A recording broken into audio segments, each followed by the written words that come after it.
बजने वाले थे। तालाब के चारों तरफ दिए जल रहे थे। पुरानी बंगाली आरती की धीमी आवाज हवा में तैर रही थी। हराधन पंडित बीच में एक चौकी पर बैठा था। सामने बड़ा सा पीतल का कलश, जिस पर लाल कपड़ा और कुछ सफेद चूड़ियां रखी थी। आओ बैठो। नायरा को चौकी के सामने बिठा दिया गया। उसके हाथों में जबरन वो शंखा पोला पहनाए गए जो कल रात उसके बैग में मिले थे। ठंडी चूड़ियों ने उसकी कलाई को जैसे जकड़ लिया। ये क्या है? तुम बस माध्यम हो। हम कल्याणी को तुम्हारे अंदर बुलाएंगे और फिर इस कलश में बांध देंगे। बस थोड़ी देर सह लेना। इंद्राणी दी एक कोने में खड़ी सब देख रही थी। पंडित तेज आवाज में मंत्र पढ़ने लगा।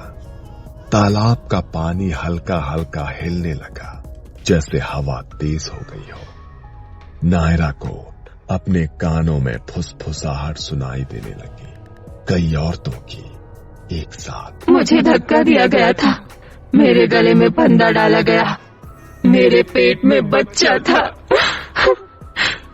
मुझे कहा गया चुप रहो वरना घर की इज्जत चली जाएगी। ये सब आवाजें उसके सिर के अंदर गूंजने लगी।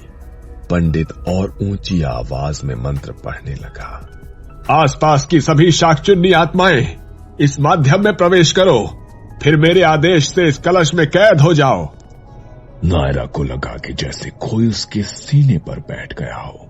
सांसें भारी, आंखें धुंधली।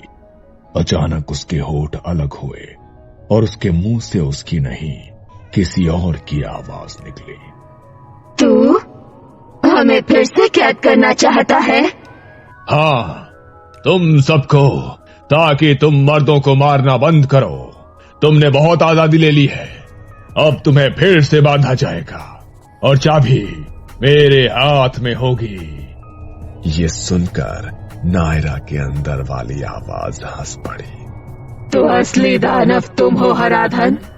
तुम ही तो हर साल किसी न किसी औरत को बलि कहकर तालाब तक बुलाते हो, ताकि उसके डर से सारे गांव की औरतें तुम्हारे आगे झुके, तुम्हें भगवान माने।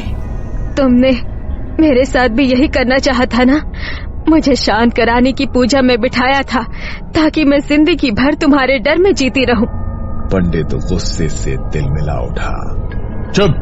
तुम सब औरतें बस शरीर हो जिन्हें हम अपनी मर्जी से भरे या बांधे। आज ये लड़की, ये पॉडकास्ट वाली, तुम सबका नया कैद खाना बनेगी। उसने कलश की तरफ हाथ बढ़ाया, जैसे उसे नायरा के सिर पर उड़ेलने वाला हो। ठीक उसी पल तालाब के बीचों बीच पानी उबलने लगा, जैसे नीचे से कोई ऊपर की तरफ धक्का मार रहा हो। पानी की सतह पर लाल सफेद कुछ दिखने लगा। एक साड़ी का पल्लू, धीरे धीरे भीगे हुए बाल, सफेद चेहरा पानी से ऊपर उठी। वो थी शाकचुन्नी। लेकिन अजीब ये था कि उसका चेहरा एक नहीं था। कभी वो कल्याणी का लगता, कभी किसी और औरत का, कभी इंद्राणी दी जैसा, तो कभी खुद नायरा जैसा। जैसे वो एक नहीं, सैकड़ों औरत की मिली जुली परछाई हो। नायरा के भीतर कुछ क्लिक हुआ, जैसे कोई पुराना ताला खुल गया हो। उसे महसूस हुआ कि वो डर नहीं रही, वो गुस्सा महसूस कर रही है। उसने होठों से फिर वही गूंजती आवाज निकाले। हमने सोचा था हमारी कहानी सुनकर लोग औरतों पर जुल्म बंद करेंगे, पर तुमने तो हमारी कहानी का भी बाजार बना लिया। बलि, पूजा, डर, धंधा। पंडित ने मंत्र और तेज कर दिए। कलश उठा लिया। तुम्हें मेरे आदेश मानने ही होंगे। नायरा अचानक खड़ी हो गई। कलाई पर बंधा लाल धागा खुद ब खुद टूटकर जमीन पर गिर गया। उसकी आंखों में हल्की सी चमक थी। तुम सोचते हो कि तुम हमें कैद कर सकते हो?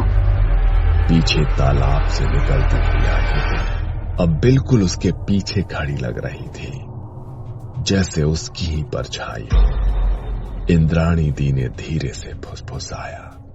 कल्याणी। नायरा मीडियम नहीं, हमारी आवाज बनेगी। वो हमें कैद नहीं करेगी, वो हमें सुनेगी और दुनिया को सुनाएगी। मैं तुम्हें आदेश देता हूँ। उसने कलश को नायरा के सिर पर मारने के लिए ऊपर उठाया। उससे पहले नायरा ने एकदम से आगे बढ़कर उसका हाथ पकड़ लिया।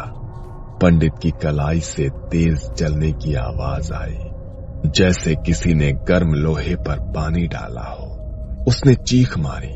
उसी समय तालाब से कई अदृश्य हाथ निकलते हुए महसूस हुए, जिनकी परछाई पानी में दिख रही थी। वो हाथ पंडित के पैरों को पकड़कर धीरे धीरे तालाब की तरफ खींच रहे थे। इंद्राणी, बचाओ! मैंने तुम्हें भी बचाया था। बचाओ, बचाओ! नहीं, तुमने बस हमें डराया था। आज डर तुम पर है। पंडित का शरीर फिसलता हुआ तालाब की कीचड़ तक गया, पर पानी से निकलते अदृश्य हाथों की ताकत ज्यादा थी।